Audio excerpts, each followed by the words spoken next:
Good evening. I'm Julie Sherwood, the Education and Engagement Manager for the Wichita Public Library, and I'd like to welcome you to tonight's program. This is the fourth one in our fall gardening series, and we are happy to be partnering with K-State Research and Extension and their Master Gardeners for this series. What I hope to do tonight is talk to you. I think anybody that is a gardener, they have to be weather sensitive. There's just no doubt about it.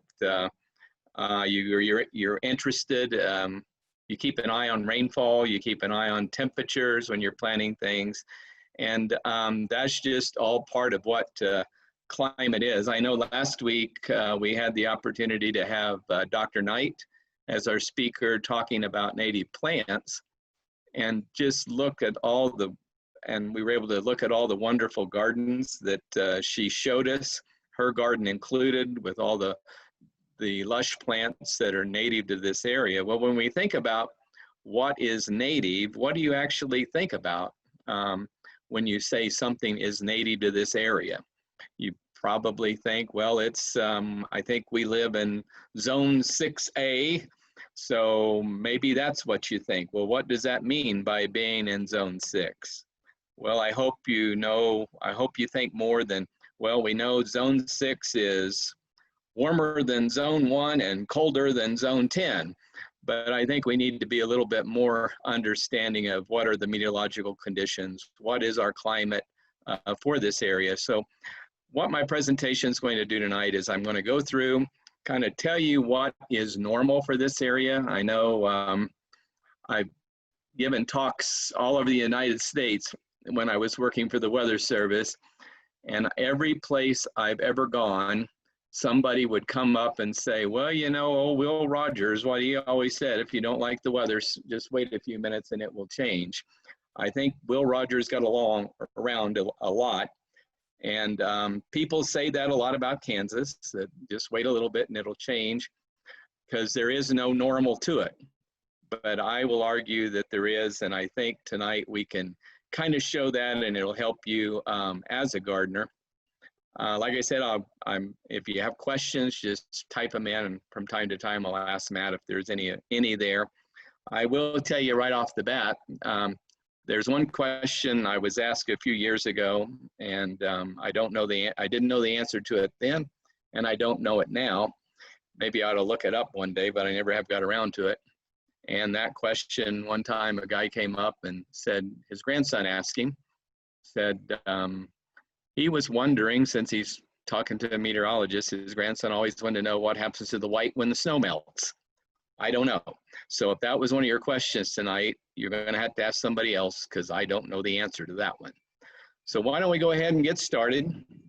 And as I give this talk, I am actually sitting in my daughter's house on the northeast side of Colorado Springs, and it's monsoon season. And what monsoon season means in the summertime is where we get, and we'll talk about our weather, how we get our moisture, but here along the Front Range and the mountains in the summertime, they get moisture coming up from the Sea of Cortez along the Front Range. So it's very, it's normal that they get afternoon thunderstorms. So you may hear a clap of thunder. We just had one a little bit ago. So you may hear that as we go through the presentation.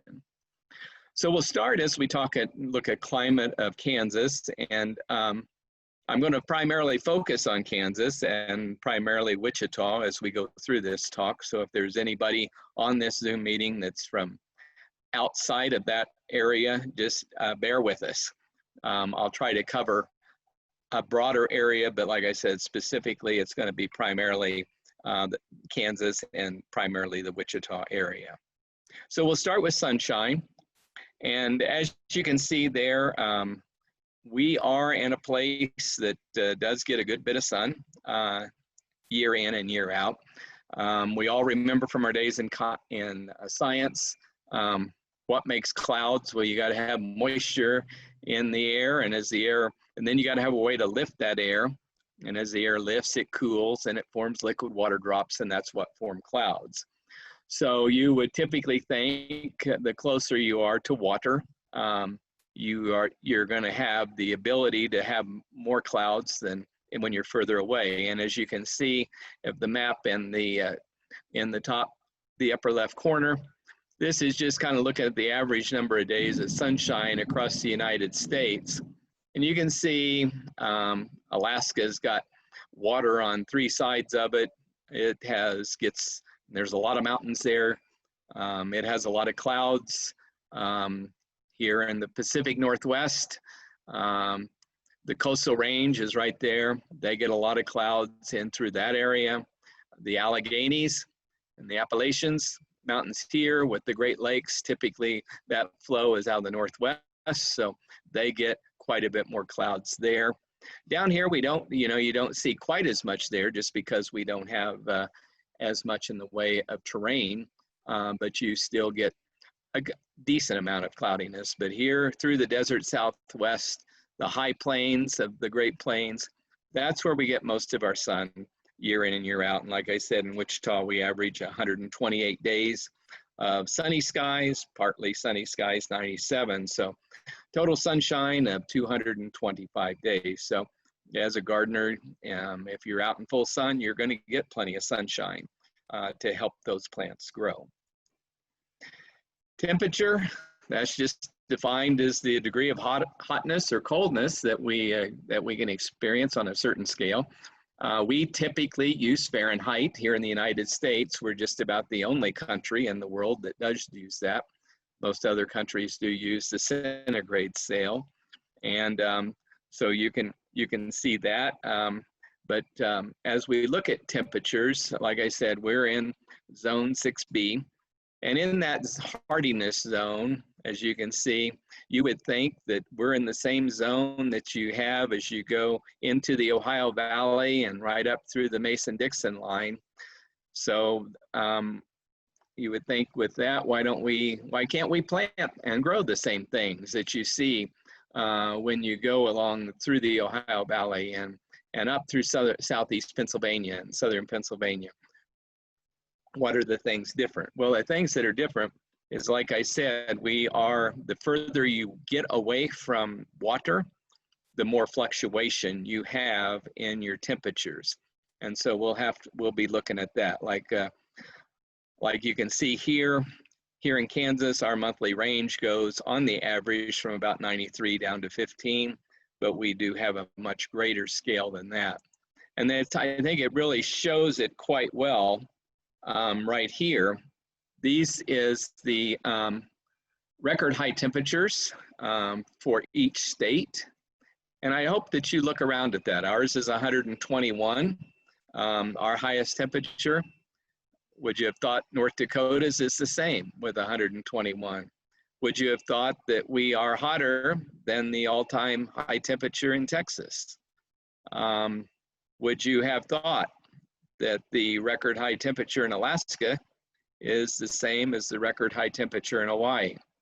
It just goes to show how water moderates those temperatures.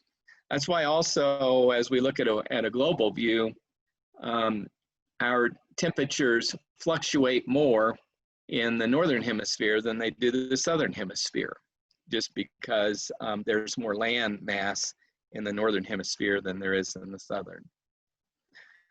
Looking at our all-time record low temperatures, again, minus 40 degrees, quite a range, as you look at that, nearly right at 160 degrees difference, that's a wide range. You have to have some pretty hardy plants to be able to deal with those. We don't get temperatures like that year in and year out, of course, but we can certainly have a wide variation in what our temperatures can do throughout the seasons.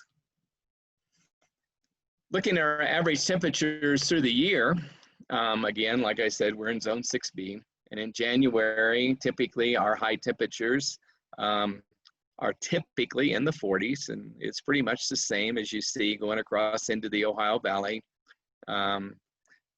that zone 6 area, with low temperatures typically in the 20s, and that's very standard to what you see through that zone 6.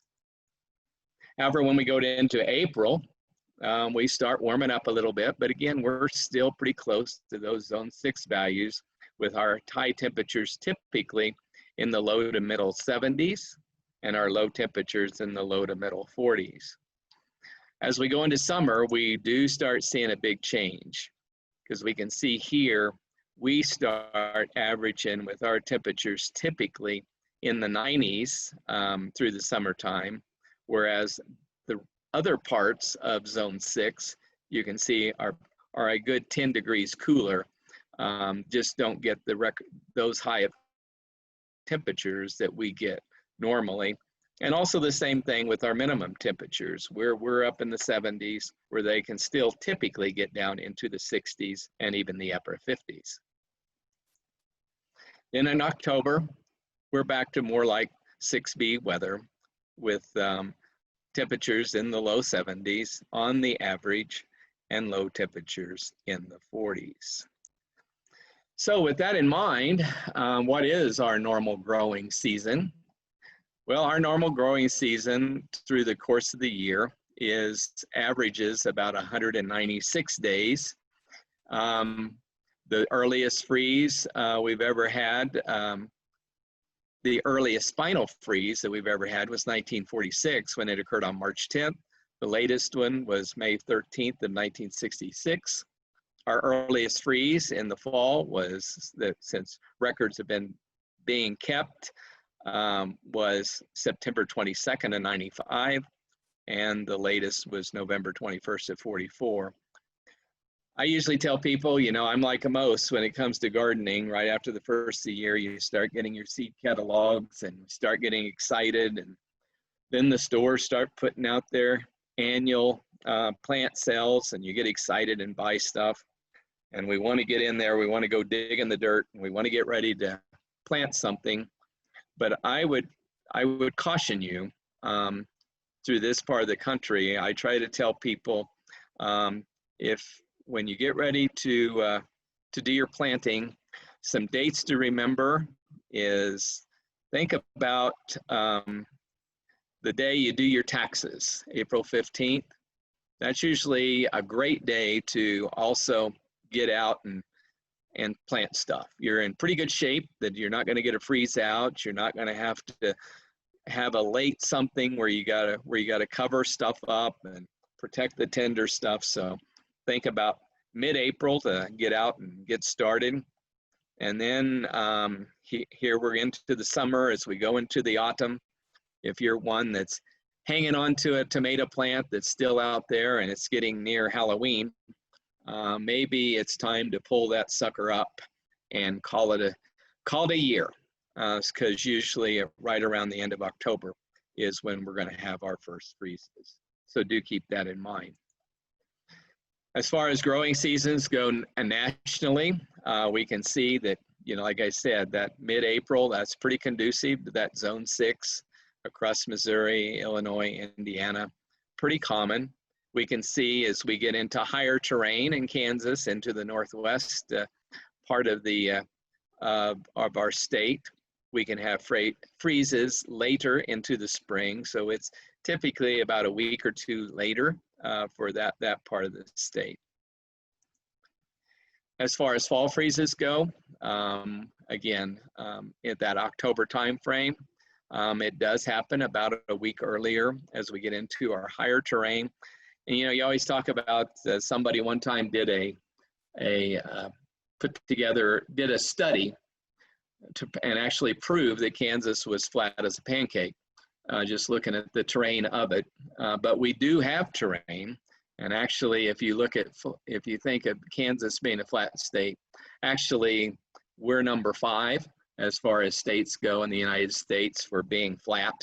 I can't remember the number 1 flattest state in the United States is Delaware. I do remember that. I don't remember. I know Illinois is one of them. I know Florida is one of them, but I can't remember the other one. But you can see here where that was week early. You do see the Flint Hills where we do have freeze typically about a week earlier than what we have in the Wichita area.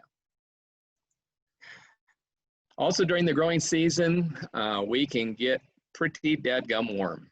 Like I said, the further you are away from water, because water does moderate our temperatures, ground can heat up, ground can cool down, and we can get a big swaps in our temperatures. And you can see that when you look at our plant heat zone.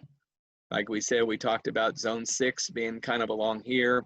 In our heat zone, if you look at that, where we live, that's more conducive to what would be down through the southeastern United States. But again, when you look at the winter, it's a whole different situation.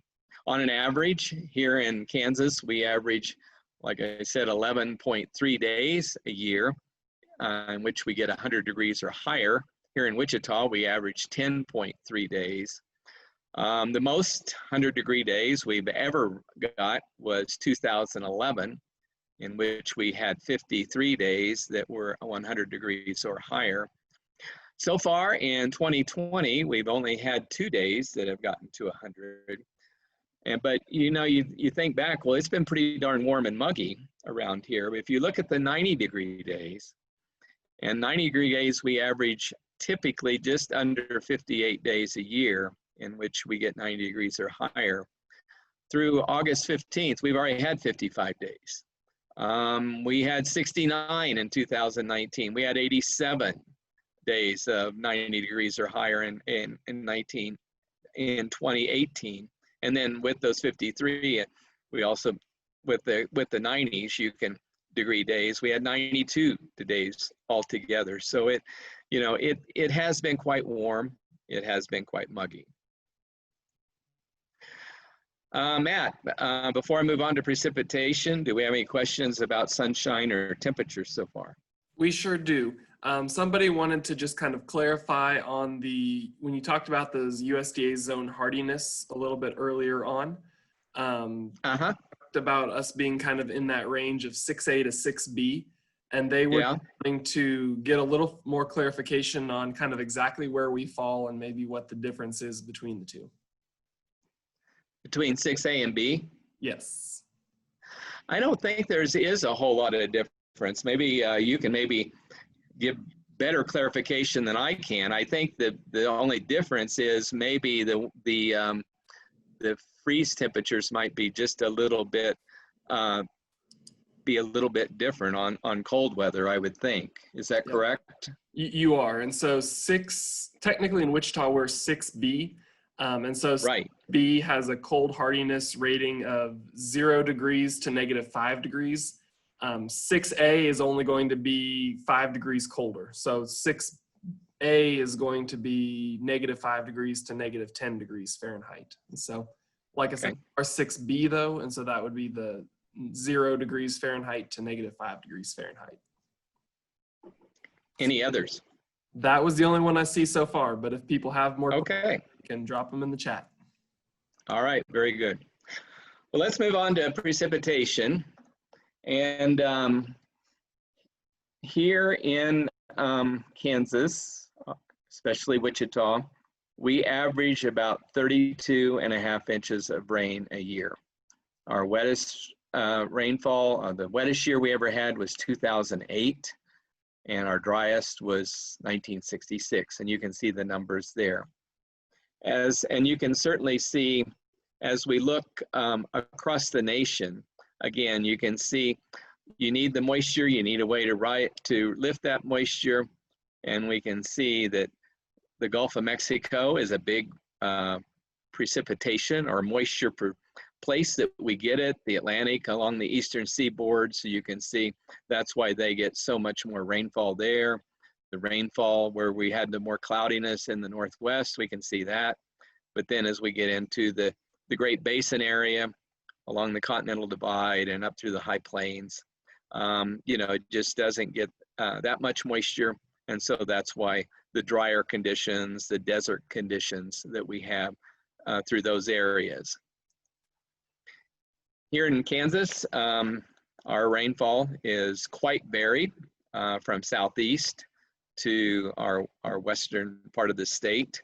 The wettest place that we've ever had in one year was 1973 with almost 72 inches up here in Brown County in the northeast corner of the state. And then our driest was out here in the southwest with only 4 3/4 inches in 1956. The most rainfall we ever had was with a nighttime thunderstorm that occurred over in Burlington, and it produced a little over 12.5 inches in a 24-hour period. Our average precipitation, and I think this is important to keep in mind, especially as we talk about native plants, because those native plants, this is the kind of precipitation they're hoping to get. And as you can see, in the wintertime, usually only about an inch of rain or inch of moisture through an entire month. And then that goes up as we go into the springtime, May and June, where things are really getting going and growing. We average between 4 and 4.5 inches of rain, or 4.5 inches of moisture through that area. Then as we get into later summers, that starts backing off and going down. Another thing to remember is during this time frame, why plants don't need quite so much precipitation, as you can see in the fall and winter time, is do think about the sun angle, because you know, June 22nd is our highest sun angle here over us, and that is when the sun is directly over the Tropic of Cancer, which is 22.5 degrees north of the equator. Then it starts working back the other way, and then there in December we go down to our lowest sun angle, where the sun is directly over the Tropic of Capricorn, 22.5 degrees south of the equator. So we don't have that much sun angle, and that's why we don't need that much precipitation. As we look at our climate data that we do have, you can see that I added it up through July 31st, and right now we're at 20.38 inches, which is about 1/2 inch above normal. Last year, we ended up almost 9.5 inches above normal. We had an extremely wet spring. Then things kind of shut off during the summer. We ended up with 42.1 inches. And then the year before, we were about 2 inches below normal. During this summertime, most of our precipitation comes in the way of thunderstorm activity, and we average about 56 days a year in which we do have thunderstorms here in the Wichita area. And some of those storms can get a little rowdy from time to time. I think it's interesting to look at this. This is a graphic that was put together. Severe thunderstorm watches and warnings began being issued in 1950. And they graphed out all of the watches that the Storm Prediction Center has put out since 1950. And where the bullseye is, where the most watches, the place that has got more watches than anybody is just about centered over Ponca City, Oklahoma. But we can see we're right there in the bullseye where we get a lot of those watches. Do remember that for a severe thunderstorm, for it to be severe, it needs to have hail 1 inch or larger and wind speed 60 miles an hour or greater. Any of you that lived in Southwest Wichita on September 15, 2010, you had what I would call a hellacious hailstorm with hailstones 7 3/4 inches in diameter. There was one person I know that, like a lot of people do when there's severe weather, what do? Rather than go to shelter, they grab their camera and they run outside to take pictures of it. And one person did that and had one of those hailstones. Fortunately, hit him in the arm versus in the head, but broke his arm from it. Quite a bit of damage from that particular storm. This is just looking, we are in the heart of Tornado Alley, as we've all known about that for years. And we do get a good number of tornadoes. Our typical tornado season is mid-March to mid-June. But one thing that's nice about our tornado area, unlike the Southeast, is most of our tornadoes typically occur between 2 p.m. and 10 p.m. And so usually we can see them, and that's a good thing. Whereas when you get down the Southeast, a lot of their tornadoes and where they have the devastation, but also have, seems like more deaths from tornadoes, is most of theirs occur at night. I think it's interesting to look at this. This was annual Kansas tornadoes from 1950 through 2009. I remember in 1990, I was working in Pittsburgh, Pennsylvania, and had applied for the job in Wichita, and had found out I had gotten the job in Wichita. And then the Heston tornado occurred that March of 1990, a giant F5 tornado, devastated, did a lot of damage north of Wichita as it moved from west to east across that area. And I remember telling my wife, Diane, I said, you know, I'm so happy. You know, I hated to see that tornado happen, but usually tornadoes like that only happen about once every 30 years. And so the big one is behind us. So now I can go manage that office and not have to worry about stuff like that. Boy, was I wrong. Because as we all know, 91 was the Andover tornado, and we had a whole bunch more. And as you look at the graph over here, I don't know if I was the black cloud by coming here, but it sure seems odd to me that I showed up here in 1990 and the number of tornadoes just started going up. I don't know what that is. But on the good side, you know, this year, if you have a weather radio or if you listen to the sirens, you probably have noticed that they just haven't gone off much this year. And we didn't have a tornado warning 1 in Sedgwick County this year. That is certainly something new for us since records have been being kept on tornadoes. Any questions on that, Matt, on the precipitation so far? We have a question, and you may be getting to it in a minute, and if you are, that's fine too. But somebody asked, with the changing climate averages, do you expect that we will trend to be hotter in the next decade? Let me get to that in a little bit.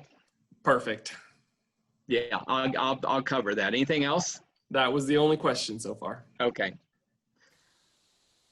As we talk about precipitation, we need to add in snowfall.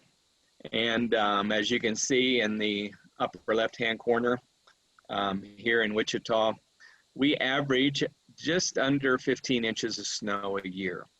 The most snow we've ever had was 1911, 1912, that winter, in which we had almost 40 inches. The least amount was just over a half an inch in 1922-23. Looking across the state, as you would expect, higher altitude at nearly 4,000 feet elevation. The heaviest snowfall we've had in a winter season occurred in Goodland with 102 inches in 1979 and 80. But we did have a 24-hour record was March 27th and 28th of 2009, where we did have 30 inches.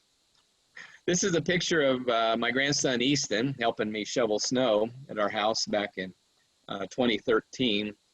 And I like to bring this up because I've had a lot of people say this to me. And have you ever said it? We sure don't get the snow like we used to when I was a kid, because I remember it snowing where it was waist high. Well, here's Easton at 3 years old, and if he remembers this snow, he does remember it waist high. So I'm not sure as we grow up if, you know, because you'll see we typically don't get snows that are waist deep. And I think maybe some of that where we feel like we don't get the snow like we used to might be because we've grown several feet from the times when we first started being interested in being out in snow. Because if you look at, this is and I'm not sure where we're at here, whether it's, we can say anything with statistics or or not. But when you look at this, this is a 20-year moving average of the blue line across here of snowfall. And if you look at that, since the late 1880s up until 2013, there really isn't showing a whole lot of change in our average if you average it out through a moving 20-year average.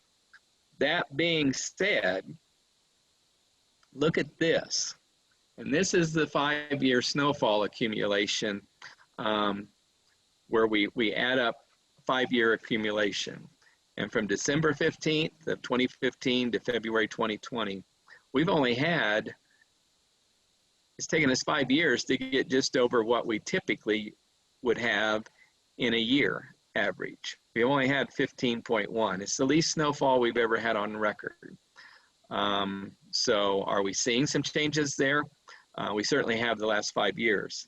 And as we look through the next year, at least, I don't know if things are going to change a whole lot. These are the biggest snowfalls, the top 20 that we've had here in Wichita. Maybe you remember some of them. Here's the one, the second all-time is that one in February 2013 that I had the picture of my grandson helping me shovel snow. But you can see where those snowfalls, and like I said, maybe there's one snowfall that you remember in particular. This is typically when we do get snow. We can have snow as early as October. Doesn't happen very often, but it can occur. And we can have snow as late as April. As a matter of fact, a couple of years ago, we had snow on May 2nd. So we can have it that late in the year. Typically, December, January, and February are when we get most of it. We can get some snow in March. It's typically real heavy stuff, really, really wet. Farmers love it. So if we get snow then, it's usually a good time for the farmer to be looking at that stuff. Any snowfall questions, Matt? I don't believe so. Okay. We'll move on to drought. Drought is just defined as an abnormally dry weather period, sufficiently long enough to cause some serious hydrological imbalances. And I want to show you this. Is kind of, it kind of looks like it's kind of messy, but I think if I explain it to you, you can understand what I'm talking about. The numbers here, this is called a Palmer Drought Index. 0 is normal soil conditions with moisture in it. +4 is very, very saturated, wet soil conditions. -4 is extremely dry, almost sterile water soil conditions. And what has been done here is across the United States, there's a tree ring database where they go and they pull out tree trunks, submerged tree trunks, trees that were used in Native American buildings and things like that. They can carbon date those trees, and then they can start looking at the tree rings. And from the tree rings, they can see when we have dry conditions and when we have wet conditions. And from that tree ring data, we can look back 1,000 years of weather across anywhere in the United States. And this is focused on Kansas. But I just want to point this out to you. You know, we have some on the call that remember the Dust Bowl areas. I remember my parents talking about it and thinking of that terrible, terrible drought. I remember people talking about the drought in the 50s, and we can see that.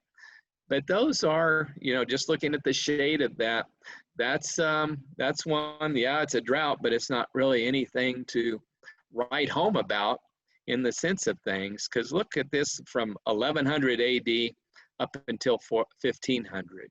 Look how dry we were through that area. Lewis and Clark, when they left Independence and Missouri and headed across to to go through the Louisiana Purchase. They talked about traversing the great desert that they had to go across before getting to the Rocky Mountains. And we were definitely in a dry period there. There were sand dunes. I mean, it was a desert at that point in time. But look at it, where we are since the drought of the 50s. We have been above normal. I mean, we've been pretty wet for the last 70 years. And I think that's significant to look at that, because we also got to think about, at the same time, we all know about the Ogallala Aquifer. We have drained that aquifer down a third, and that aquifer is the size of Lake Michigan. And I wonder if we had drained Lake Michigan down by a third, and people in Chicago were looking at it being that low, if they wouldn't be screaming about it. But here we are in a wet period, as climatologically speaking, but we still are doing that to that aquifer. The conclusion from this guy's research was that in eastern Kansas, you can expect a drought like a Dust Bowl about once a century. Here in central Kansas, about 2 to 3 times in a century, and in western Kansas, about 3 to 4 times in a century. Any questions on that? So you mentioned the aquifer and its levels. There was a question if rainfall trends contribute to the aquifer being low, or if it's primarily just irrigation practices. Primarily, it's irrigation, because the recharge, the state watches this. I mean, they limit how, I don't think you can, in the aquifer, at least in our state, I don't think any new wells can be drilled. They monitor how many gallons of water a person can use. They're trying to get that close, and in some areas they are getting close to where what is being used is equal to what the aquifer is being recharged. But as you get more into the high plains, primarily a lot of that is to the west of like Cheyenne Bottoms. As you move on west, there's a negative balance between what is being used and what is being recharged. So it continues to go down. And kind of a follow-up question to that is, can anything or any part of that be contributed to like river flows, like for example, the Colorado River? Well,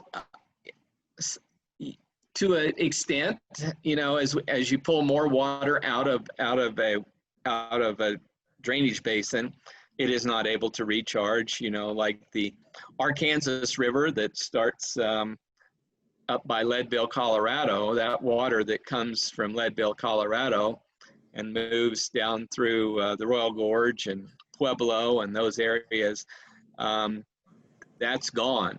That is gone by the time it gets to western Kansas. The water we see coming through is water that it generates there in Kansas and keeps moving. And it's just because of it's being utilized in irrigation, it's taken away from the aquifer and it goes away. And we see that along the Colorado River as you go down and head down through California and into Mexico. So does that answer it? I think so, and that's all the questions we've got right now. Okay. All right. This is our drought monitor that you can look at, and on your handout, I've given you that link. If you're interested, I'm going to show you some other places where you can get that as well. But this you can see is the current where we are in drought conditions, and you can see that through into the Great Basin, Colorado. We're not too bad here in Kansas, but this is the outlook as we go for the next 3 months, and you can see that we are looking at drought conditions moving back into western Kansas again. Wind, a little bit on wind. If any of you don't know, the wind blows in Kansas. Our average wind speed is about 12.2 miles per hour. As far as wind energy goes, we're the Kuwait as far as wind energy. That's why you're seeing so many of these wind turbines going up, because it's a steady supply of winds coming. Our windiest month, as you would normally guess, is March, with, we average about 14 miles per hour. You know, some people ask, you know, as you're thinking about gardens and need to stake up plants, how do you stake them up? If you're planting a tree and you want to stake it, which way do you stake it? I've heard some people say, well, the wind blows all the time in Kansas and blows from every direction, so it don't matter what you do. It's probably going to get blown over. I disagree with that. This is called a windrose. This is a windrose that I put together, and I took data from January 1st, 1980 to December 31st, 2010. So this is 30 years of wind data. And what this shows you is the longer the line is, this is the more persistent the wind is, and then each of these blocks, as you get into the greener colors, it shows you where they can be stronger, how long they're strong in that way. And so think of this as a windrose. South is winds blowing from the south to the north. North is blowing from the north to the south. West, west to east, east to west, that sort of thing. But if you look at this, the majority of the time, our winds are out of the south. We do have fronts come through, and we will get some strong winds once in a while out of the north. We rarely get winds out of westerly direction. We don't get them very often out of the east. Our winds are typically out of the south. You know, Kansas is named after the Kansas Indians. And what does Kansas mean? What's the interpretation of that? That's the people of the south wind. And so there's a reason they're called that, because we definitely do get most of our winds are out of the south. So if you're staking, planting a tree and want to stake it, primarily what you want to do is you want to stake it on the north and south sides, because you're not going to get a whole lot of wind blowing on it or cause any stress to it coming from the east or west.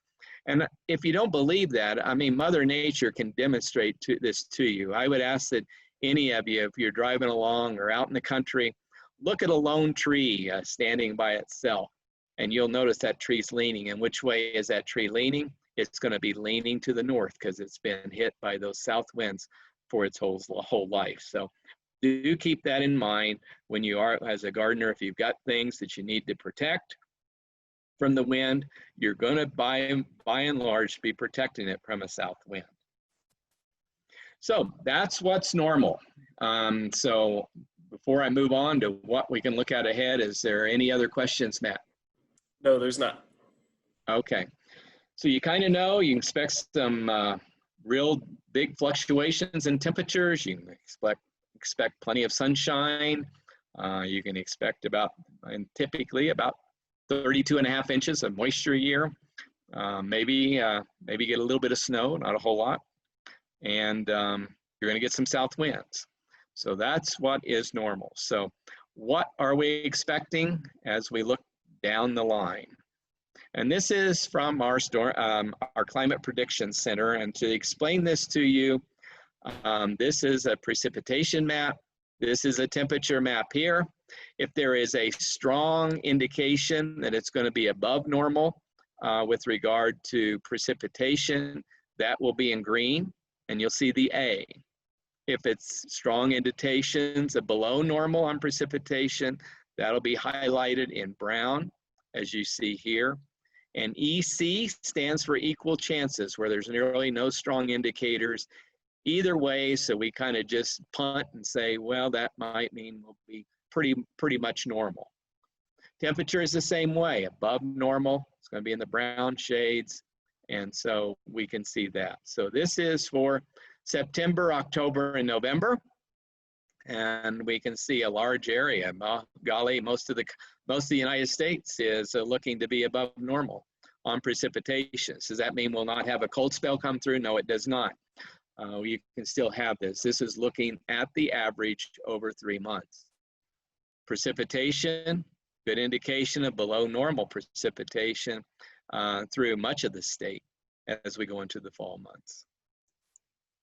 Once we get into wintertime, we can see an indication of above normal precipitation up through the northern plains, into the Great Lakes states, into parts of the, to the confluence of where the Ohio River starts, and then precipitation below normal along the Gulf Gulf states, and then down into the desert Southwest.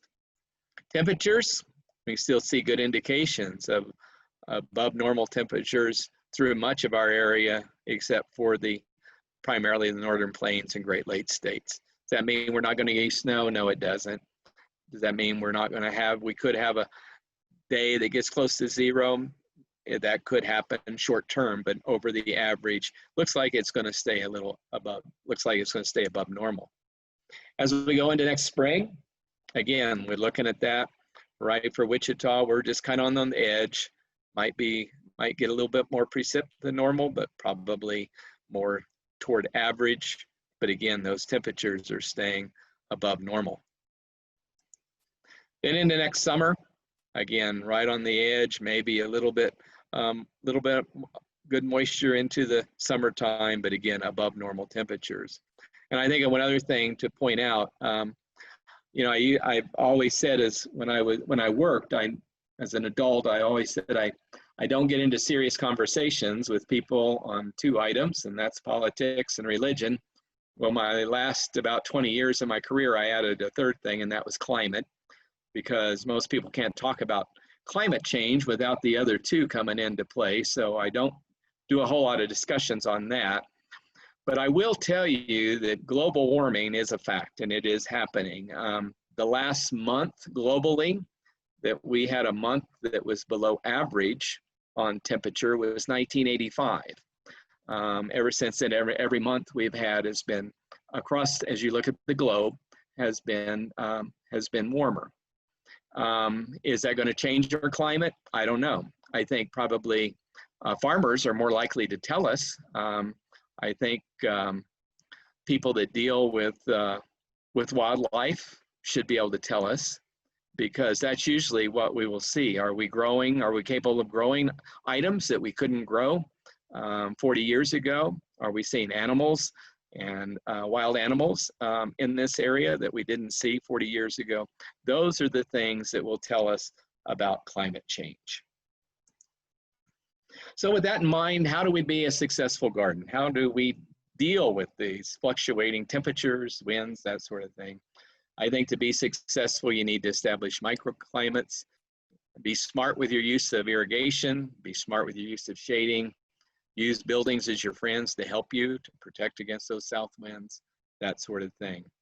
This is just some pictures of yards of master gardeners around the city where they've utilized fences, you know, to protect their plants. They've utilized shading effectively and those sort of things. They've raised their beds to add to that moisture. They've done those sort of things just to show you what we can do to establish those microclimates.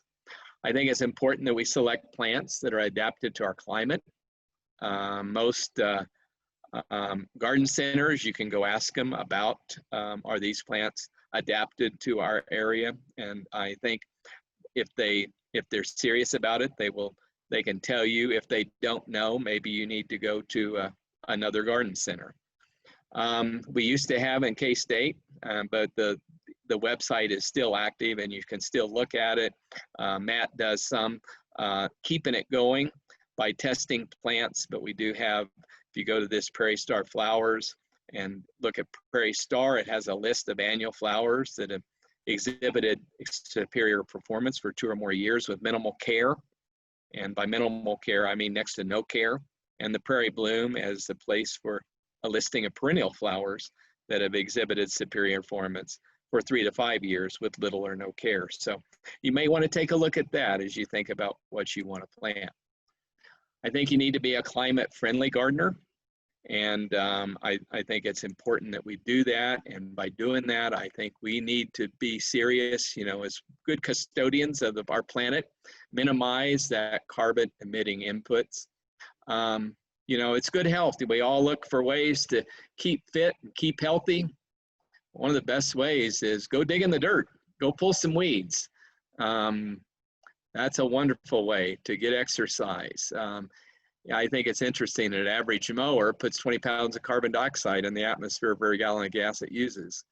Whereas a car needs to go about 200 miles to do what a lawnmower does. So I think that's interesting. So do be that. I would ask that we try to maybe not use peat as much as we do, because that is a real release of carbon into the atmosphere. I think it's good to not let our garden's soil go naked. It's good. It's not good for it.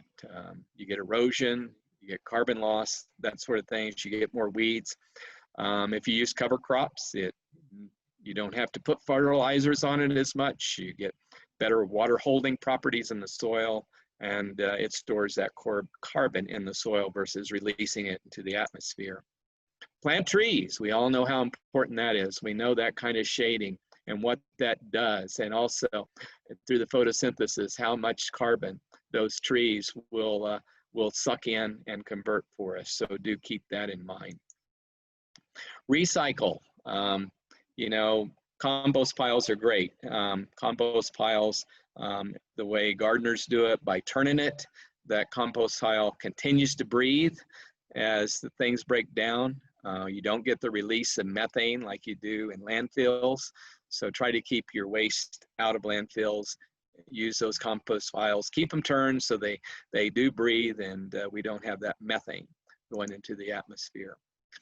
And then think long and hard about your yard. I think it's important to minimize our watering, and you know, we can't blame everything on people, on our farmers, and thinking they're the ones that are draining the Ogallala Aquifer alone.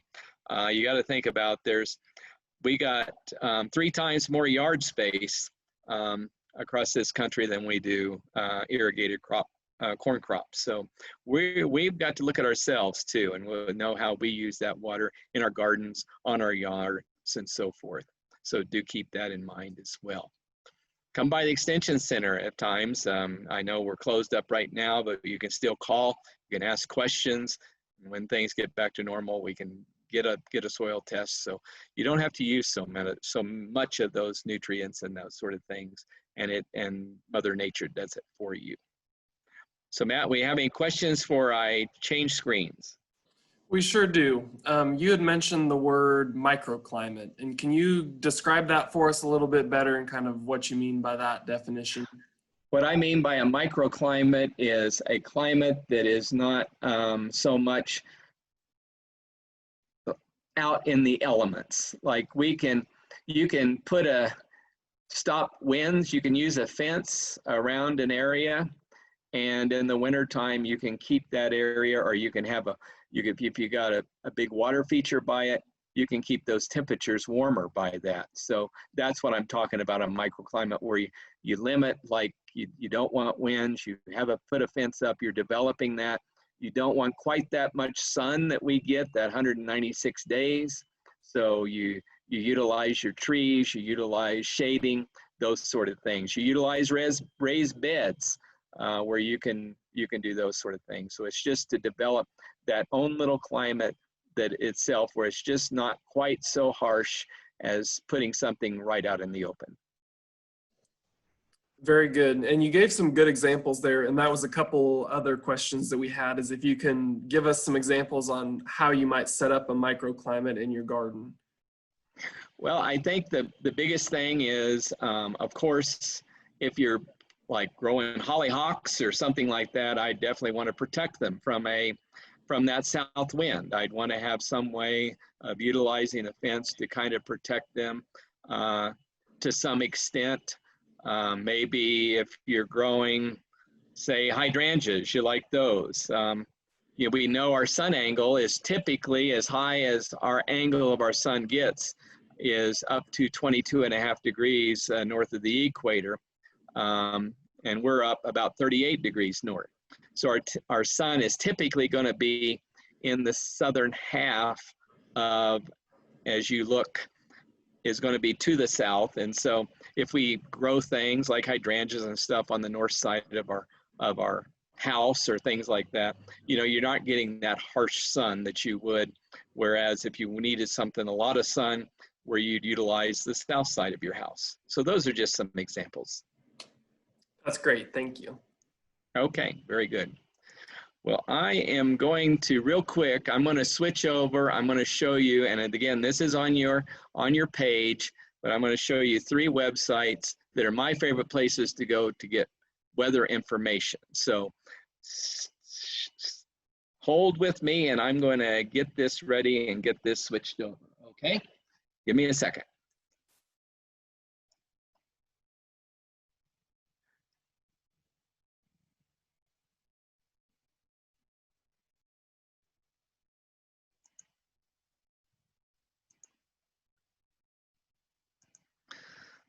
Okay, I'm going to start with COCO-RAWS. That's the Colorado Cooperative Rain and Hail Study.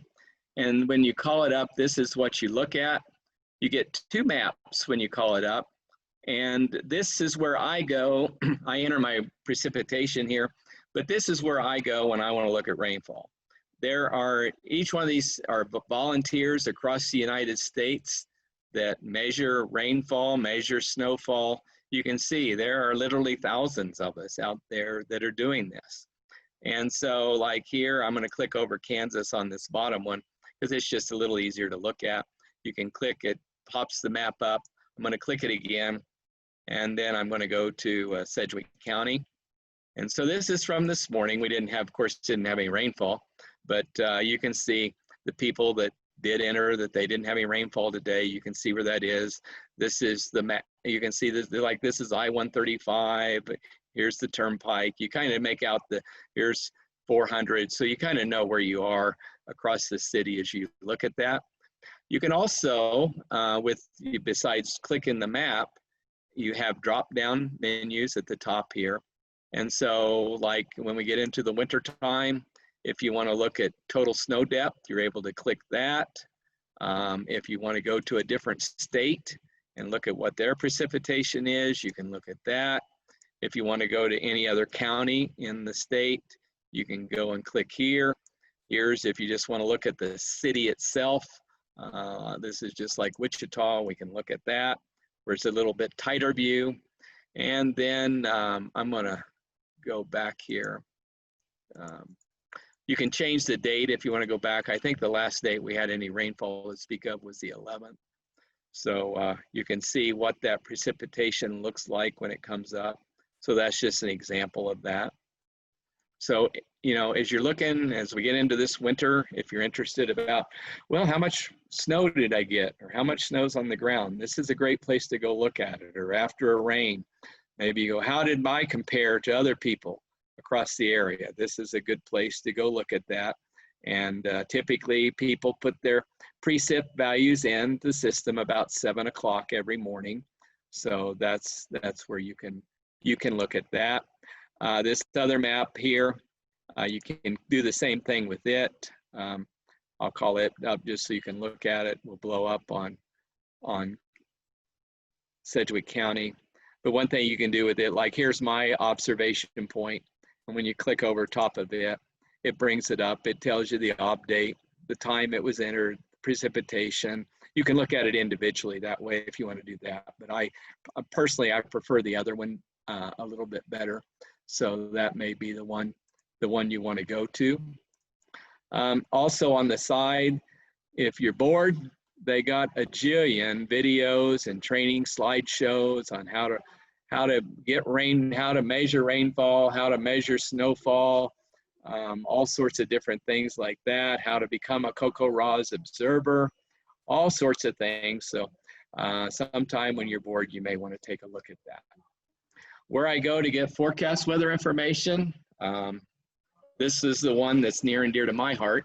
It's the Wichita National Weather Service, but you can just do weather.gov just as easily. And typically when you look at this, it'll show you right now what the current temperature is. I like to always look at this weather story because this is event driven. And if the forecaster think there's something important to look at, they can call this up. And so this is right now weekend forecast, gives you that. And they usually write a little bit underneath of it where you can read that and take a look at it. As far as where to get forecasts, anywhere in the United States, you can put your city, you can put a zip code, you can put an airport indicator, you can do whatever you want. and you can get a 7-day forecast. I'll just put my zip code, 67205. I'm going to hit go. So what I get here, it gets the closest observation site to where my zip code is, and that's Eisenhower National Airport. It tells you what the temperature is. It gives you colored icons throughout 7 days to show you what the forecast. If you like to read it, that's 7 days there. But you know, we're gardeners. We need stuff that's more specific than that. And so what I use is this hourly weather forecast. And I would ask you to look at that. You can click on or off any of these that you want. I typically keep them all on. But what it does, it gives you a running, it gives you a, I want to get where I can, it gives you a running hourly forecast for a 48-hour period. And so you can look at, this is temperature on the red line, as you can see here. This is your dew point, amount of moisture. These are winds. You can think of this as an arrow with the flag and the arrowhead, so you can tell this is the direction the wind blows. If there's any gusts, they'll have them atop showing what they are. This is your relative humidity, amount of clouds, like 20% cloud cover, any precipitation. I like looking at the graph, but if you don't like looking at the graph, say you want to know what the temperature, what the weather conditions are going to be at 9 o'clock tomorrow morning.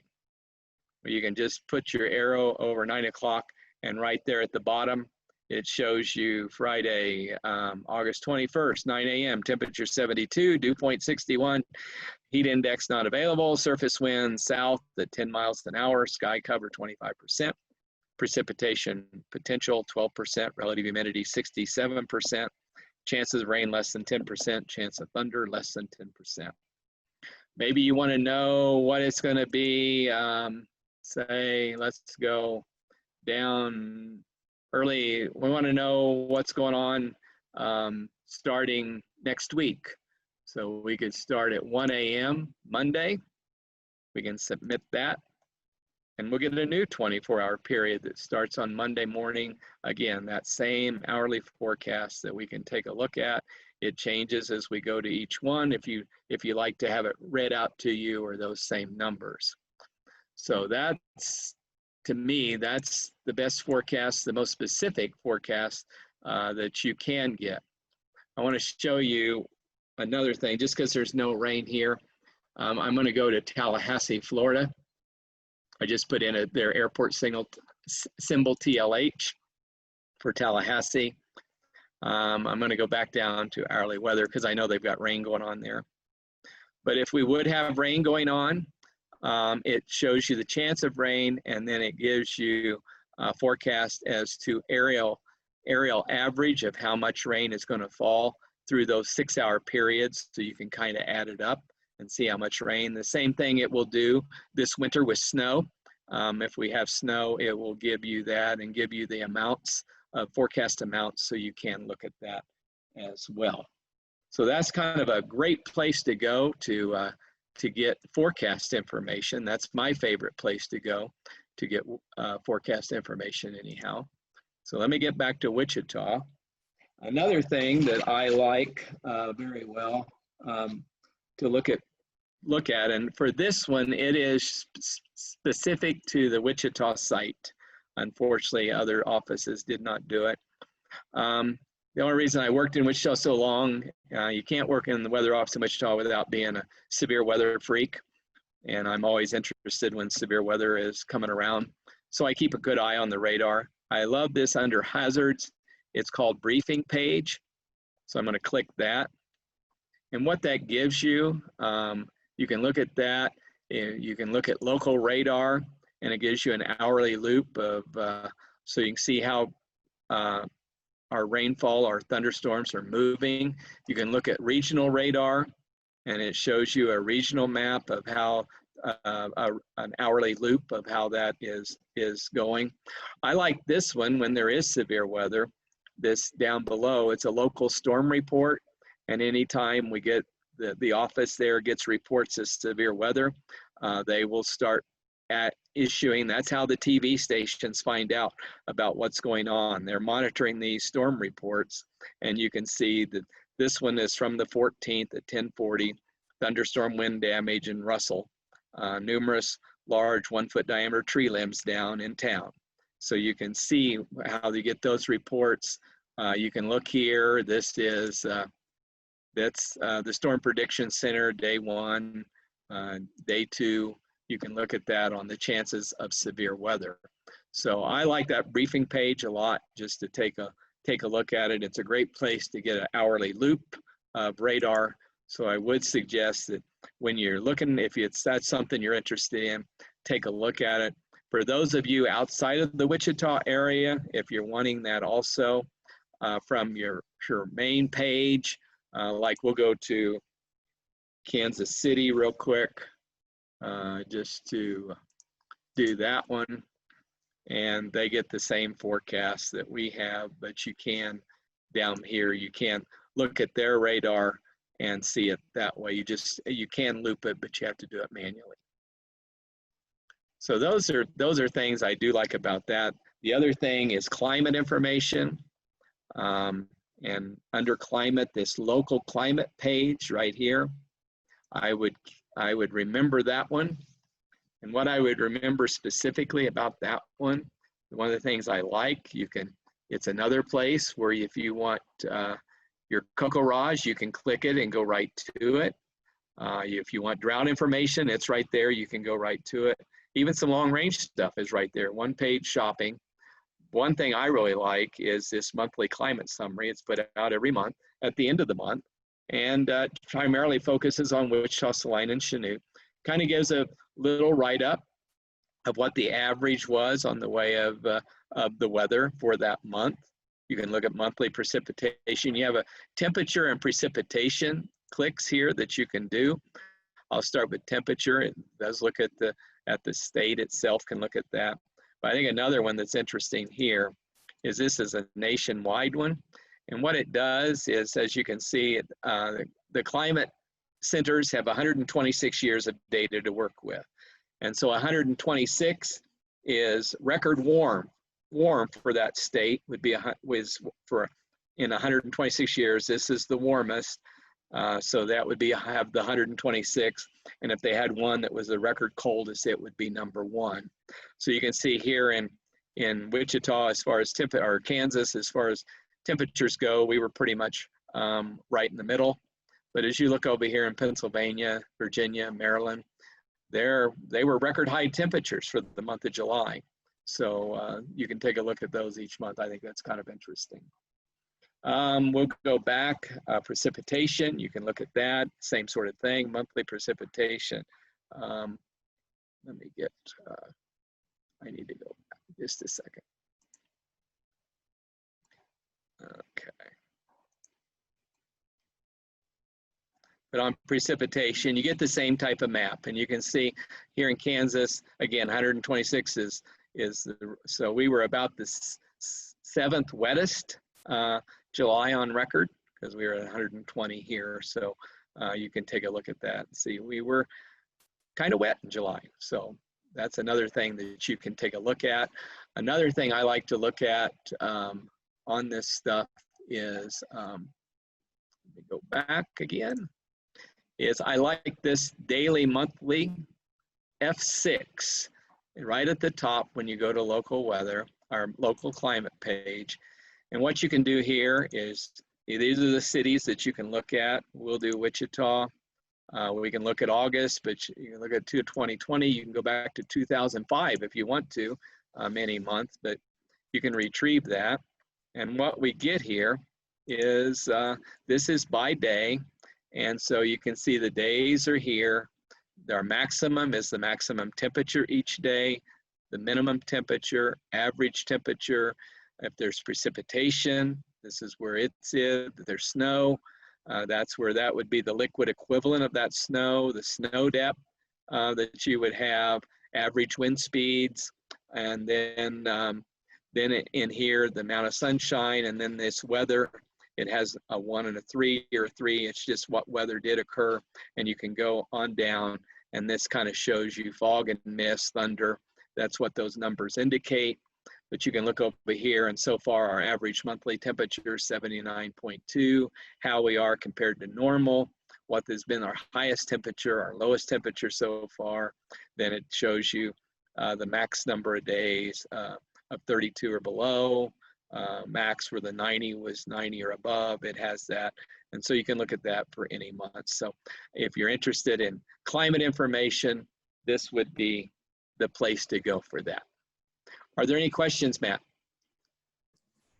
We have quite a few questions, yes. Do you want to do your third website and then kind of?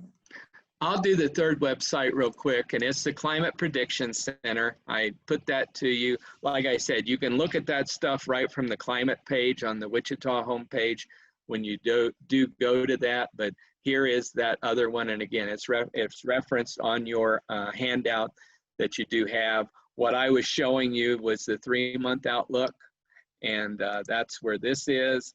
Typically, I get the I like to look at all of them. So that's all of them spelled out, and then you can blow them up as you want to. But that's where those are to take a look at. So do keep that in mind. But again, you can look at that stuff also from our local page as well. So that's about all I have. I'm going to open it up for questions now, and we can take care of those the last 15 minutes. Great. So the first question you were just mentioning a minute ago, kind of about the radar trends and watching the radar. One of our audience members said, watching the radar as it approaches over Wichita, oftentimes it seems like the rains split and seemingly go north and south of Wichita. Is this something that is an actual phenomenon, or is that just the way that it's observed? What that is how our radar works. And that's why I'll show you what I mean. You will see that happen time and time again. As if you look at this local loop, you will see that precip as it comes in tends to go around. Well, one thing I want you to notice, even where we don't really have anything on radar today, can you see that white dot right there? That white dot, you got to remember, a radar sends out a pulse of electromagnetic energy, and it sends it out, and what it hits, it bounces off, and then it turns around real quick, and it's got that big 38-foot dish up there in that tower, and it starts listening to get those return energy coming back. Well, the distance between at the speed of light for that radar to send a spark, to send an electronic beam out, and for it to turn around and start listening at the speed of light amounts to about 7 miles. And so this little cone is where it just flat can't see anything. It's closer than 7 miles, but it's right in there. And then the radar, it goes from, here it's level is the radar. It goes from 1/2 degree above straight level to 38 degrees. And so as storms get closer to Wichita, our storms are typically about, the bases of them are about 1,000 feet above the ground. So as they get closer, that radar beam is going underneath those storms a good bit. And so you just don't see them as well as you do when they're further away. That's why when storms come into Wichita, I like to go to this regional loop to take a look at it. When I used to work for the Weather Service, and what the staff still does when we have storms in Wichita, we are typically using a Doppler radar at Vance Air Force Base in Enid, Oklahoma, which is about 75 miles away. And it's great coverage that they can look at those storms moving right over Wichita. So that's why I like having the network of radars, because it takes out that issue of a radar beam being underneath those storms. Anything else? That's very interesting. And so it really doesn't have as much to do with the lakes or the city itself. No. Or just the radar equipment. Yeah. Good. Our next couple questions are in reference to some of the humid weather that we experience here in Wichita. The first question is, we're not surrounded by any large body of water, so what's the reason it's oftentimes so humid here in Wichita? We get moisture. We've had, since the world became like it is, we get moisture coming up from the Gulf of Mexico. That is a reality that has happened. But we now have another issue where we are increasing our moisture, and that is called irrigated corn. And the evapotranspiration that occurs when corn grows and that sort of thing, that does put added humidity into our atmosphere. And so it's those two coming together that, you know, it has caused us to have a little bit of, you know, we are more muggy, and by being more muggy, we're not cooling off as much as we used to. We don't get as cool of temperatures in the summer as we used to, and that's some of the reason for it. But it can be, there is look that maybe at some point in time, some people were thinking that during the Greensburg, when we were getting a lot of tornadoes, that some of that was due to the green environment, the evapotranspiration, putting more moisture into the atmosphere, increasing tornado activity, where our tornado alley is moving a little bit further west. And then some argue right now that it's moving further east, as we have seen that. And I'm not sure what the final answer will be.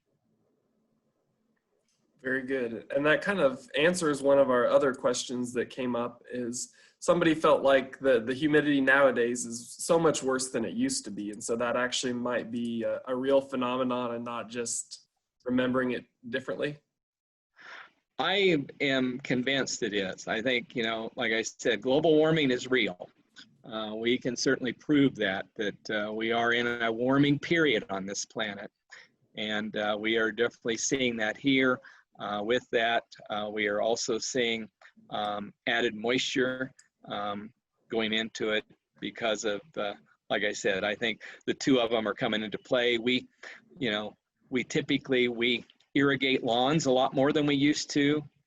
We grow a lot more of water-dependent crops than we used to, and so those are coming into play as well. Good. And kind of on the topic of global warming, one of the questions that came up was, is global warming also the trend cyclical, maybe every 1,000 to 1,500 years on the Earth? Or can you say anything about that? Well, the only thing I know for sure is we are in one of the warmest periods since records have been kept. And so is it a cyclical thing? I don't know if I can answer that question, but I do know that for the last 35 years, we have been in a warming trend. I think probably in the 30s, you know, I remember my father talking about the summer of 36 and how warm it was. But, you know, is that going to be the wave of the future? I really don't have the expertise to answer that question. I think that's a fair answer. And that's really the last question that I see in our chat. Somebody did want to know if you could go back to that picture, or the graph, or the chart, the visual that you had with the windrows slide. But we will have the presentation recorded, so people should be able to find that recording available on the Wichita Public Library's YouTube channel as early next week. So. Yeah, and when they do look at that, just remember the rings around it are the percentage of time it's from that direction, the length, how long it is. You know, the longer each of those elements, each of those wind directions were, the longer it is, the more likely for it to be from that direction. Then you'll see up in the top right-hand corner little squares that show it's equivalent to the wind speed, and you can go down and look at those colors. And the bigger those little blocks are, the more prevalent that wind speed is from that direction. Very good. Well, thank you, Dick, for your presentation tonight. And I will go ahead and pass it back over to Julie. All right, thank you very much. Thank you so much to Dick Elder for our presentation tonight, and to Matthew McKernan and Angela Mabin from K-State Research and Extension for co-hosting this program with us.